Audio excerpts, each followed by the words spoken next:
सबसे पहले आपको बताएं कि वज़ीर-ए-आज़म शहबाज शरीफ की मौलाना फजल रहमान की रिहाइश का आमद। वज़ीर-ए-आज़म शहबाज शरीफ ने मौलाना फजल रहमान की खैरियत दरियाफ्त की। वज़ीर-ए-आज़म ने सियासी मसाइल के बाहमी ताउन के हल के लिए कमेटी तश्कील देने की तजवीज़ भी पेश की है। इसी से मुतालिक मज़ीद तफसीलात लेंगे नुमाइंदा दुनिया न्यूज़ यासिर मलिक से। जी यासिर, क्या अहवाल रहा इस मुलाकात में, किन अमूर पर डिस्कशन हुई? देखिए, वज़ीर-ए-आज़म मोहम्मद शहबाज शरीफ की मौलाना फजल रहमान की रिहाइशगाह पर आमद हुई है और मौलाना फजल रहमान ने वज़ीर-ए-आज़म की आमद का खैर मकदम किया है। इसके साथ साथ वज़ीर-ए-आज़म ने मौलाना फजल रहमान की खैरियत जो है वो दरियाफ्त की है।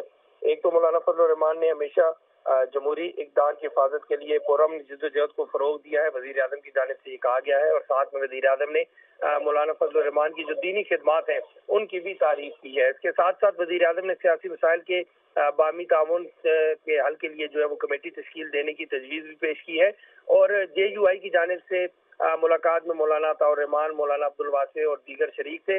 मुलाकात में बजट 2024 के हवाले से मियां शहबाज शरीफ ने हमायत जो है वो तलब की है। इसके साथ साथ मौलाना फजल रहमान ने मियां शहबाज शरीफ को फरवरी के जो इलेक्शन नताइज हैं उनके बारे में जो उनके तहफ़्फ़ुज़ात हैं एक मरतबा फिर उनसे आगाह भी किया है। और मौलाना फजल रहमान ने ये कहा है कि हम मुल्क में जमहूरियत, शफाफ इंतखाबात और आइन की बालादस्ती के लिए जद्दोजहद जो है वो कर रहे हैं। हम चाहते हैं कि तमाम जमहूरी कुव्वतें जमहूरियत की मजबूती के लिए मिलकर अपना किरदार जो है वो अदा करें।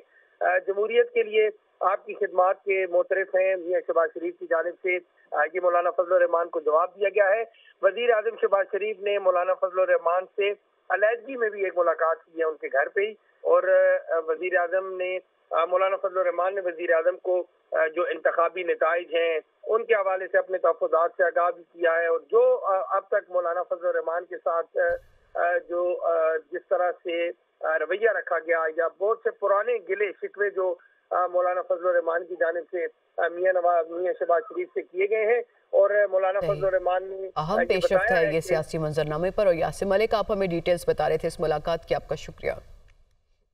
अहम खबर आपको दें कि पेट्रोल की कीमत में 9 रुपये फी लीटर कमी का इम्कान है और डीजल की कीमत में 4 रुपये फी लीटर की कमी मुतवक्के है। मट्टी के तेल की कीमत में 2 रुपये फी लीटर कमी हो सकती है। इसी से मुतालिक मजीद तफसीलात लेंगे।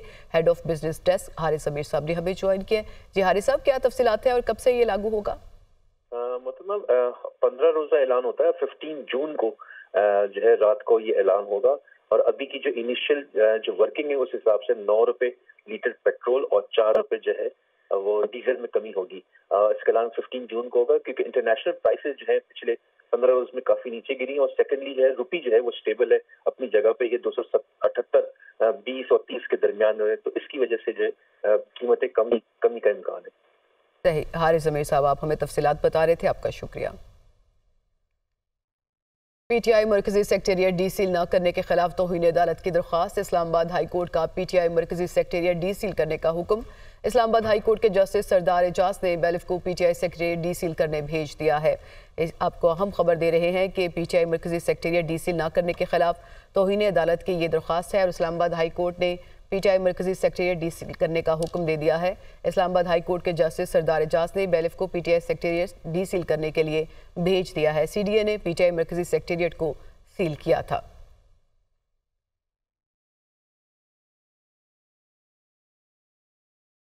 बाहर रास्त लिए चलेंगे आपको। अता तारड़ इस वक्त मीडिया से गुफ्तगू कर रहे हैं। एक ऐसी सोशल सर्विस है और सोशल सेक्टर के अंदर ये एक ऐसी काविश है जिसकी जितनी तारीफ़ की जाए वो कम है। और एजुकेशनल इंस्टीट्यूशंस को भी मौका मिलता है कि वो टैलेंट को पिक आउट कर सके। देखिए, हमारे पाकिस्तान के अंदर 68% पॉपुलेशन जो है वो यूथ पर मुश्तमिल है। और ये इतना बड़ा पाकिस्तान का एडवांटेज है कि इस वक्त दुनिया के अंदर मांग है स्किल्ड लोगों की, एजुकेटेड लोगों की, IT के फील्ड के अंदर, मिनरल्स की फील्ड के अंदर। जो दुनिया के इस वक्त तरक्की याफ्ता ममालिक हैं वो देख रहे हैं कि उनके पास टैलेंट बेस्ड वर्क फोर्स कहाँ से आती है।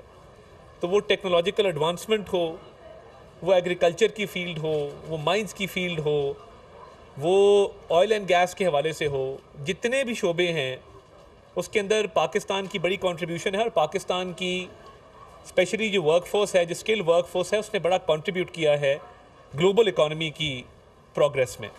तो मैं समझता हूँ कि ये ऐसे इनिशिएटिव्स को ना सिर्फ इनकरेज करना चाहिए बल्कि this is an example for others to follow कि ऐसे इनिशिएटिव से जो स्टूडेंट्स को एक चांस मिलता है आगे की करियर काउंसलिंग करने का अपनी, और बेहतरीन फील्ड्स के अंदर बेहतरीन यूनिवर्सिटी सिलेक्ट करने का, बेहतरीन डिसिप्लिन्स में बेहतरीन कोर्सेज़ को देखने का, उधर यूनिवर्सिटीज़ को भी चांस मिलता है कि वो टैलेंट को ना सिर्फ पॉलिश कर सकते हैं बल्कि फर्दर उनकी स्किल्स को, उनकी एजुकेशनल क्वालिफिकेशंस को इन्हांस कर सकते हैं ताकि वो बतौर ज़िम्मेदार शहरी पाकिस्तान की इकॉनमी की प्रोग्रेस में भी कंट्रीब्यूट कर सकें, जीडीपी ग्रोथ में कंट्रीब्यूट कर सकें।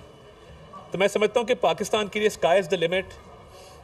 एंड जब से ये हुकूमत आई है आपने देखा है कि जो इकनॉमिक इंडिकेटर्स हैं वो बहुत बेहतर हुए हैं। वो ब्लूमबर्ग हो, वो एशियन डेवलपमेंट बैंक की रिपोर्ट हो, वो यूएनडीपी की रिपोर्ट हो, ये तमाम रिपोर्ट सजेस्ट करती हैं कि आपकी करेंसी स्टेबल हुई है, आपके फॉरेन एक्सचेंज रिजर्व जो 15 दिन का कवर होता था 2 महीने का कवर आपके पास है।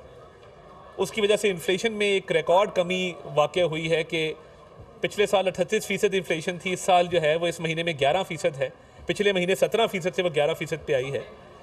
तो ये तमाम इंडिकेटर्स ये सजेस्ट करते हैं कि इकॉनमी बेहतरी की तरफ जा रही है और इसी चीज़ से हमें फ़ायदा उठाना है कि जो एजुकेशन की फ़ील्ड है, I think it is the most important field, क्योंकि इसी पे आपका जो मुस्तकबिल है उसका इन्हिसार है।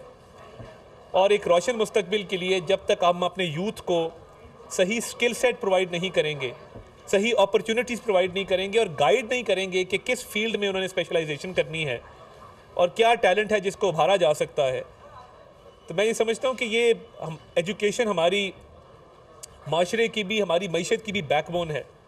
दुनिया के अंदर आप देखें जो IT ट्रेनिंग्स हैं, आर्टिफिशियल इंटेलिजेंस है, the world has moved on और दुनिया टेक्नोलॉजिकल एडवांसमेंट में बहुत आगे निकल गई है और इसमें पाकिस्तान बहुत अच्छे तरीके से कंट्रीब्यूट कर सकता है अगर हम अपने यूथ को वो स्किल सेट प्रोवाइड कर दें जो बेहतरीन दुनिया की IT के फर्म्स को रिक्वायर्ड है, गवर्नमेंट्स को रिक्वायर्ड है।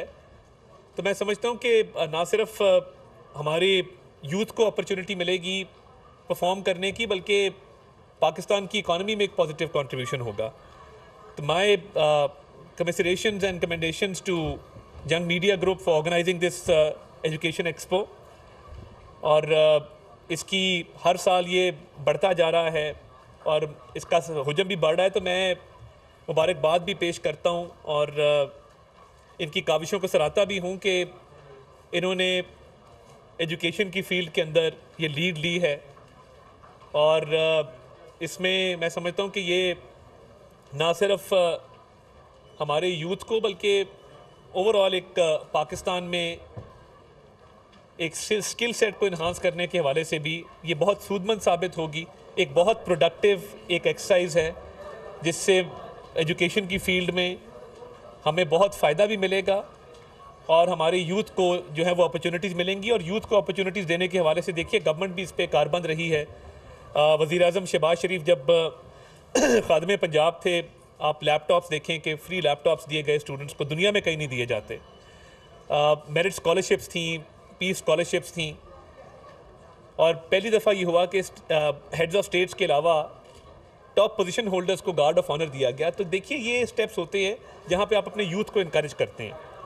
तो with 68% youth and initiatives like this education expo जहाँ पे अपॉर्चुनिटीज़ यूथ को मिलेंगी, तो मैं समझता हूँ sky is the limit and in Pakistan we have a good story to tell. और इंशाअल्लाह ताला हमें एक बहुत रोशन मुस्तकबिल नज़र आ रहा है।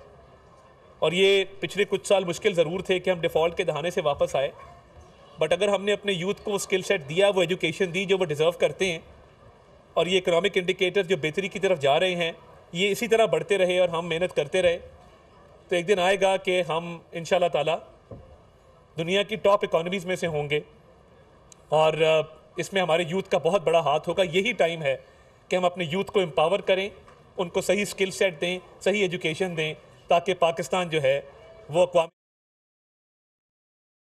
गुफ्तगू आपने मुलाहिज़ा की, आगे बढ़ता को बताएं कि पाकिस्तान स्टॉक मार्केट में तेजी। स्टॉक मार्केट 100 इंडेक्स में 2657 पॉइंट्स का इजाफा हुआ है। स्टॉक मार्केट 100 इंडेक्स 75,454 पॉइंट्स पर ट्रेड कर रहा है। आपको बताएं कि स्टॉक मार्केट में तेजी देखी गई है और स्टॉक मार्केट इस वक्त 100 इंडेक्स उसका 75,454 पॉइंट्स पर ट्रेड कर रहा है। नॉन फाइलर्स के बैरून मुल्क सफ़र पर पाबंदी आयद। वफाकी वज़ीर ख़जाना NTN नंबर होगा तो बैरून मुल्क सफ़र हो सकेगा, ये कहा गया है वज़ीर ख़जाना मोहम्मद औरंगज़ेब की जानिब से। नॉन फाइलर्स सिर्फ हज, उम्रा या तालीमी सरगर्मियों के लिए बाहर जा सकेंगे। वज़ीर ख़जाना का सलीम मानवीवाला की ज़ेर सदारत सेनेटरी कायमा कमेटी बराए ख़जाना के इजलास से खिताब। और नॉन फाइलर्स कारोबारी अफराद मेरी समझ से बाहर है। वफाकी वज़ीर ख़जाना की जानिब से कहा गया 9.5% टैक्स टू GDP मुल्क की बेहतरी के लिए काफ़ी नहीं है। अगर IMF से निकलना है तो टैक्स टू GDP बढ़ाना होगी। दस्तावेजी मईशत बनाने के लिए FBR को डिजिटाइज्ड कर रहे हैं। टैक्स सिस्टम को वसी करना है, जिसके लिए वफाकी बजट में इक़दामात किए हैं। नॉन फाइलर्स के बैरून मुल्क सफ़र पर पाबंदी आयद कर दी गई।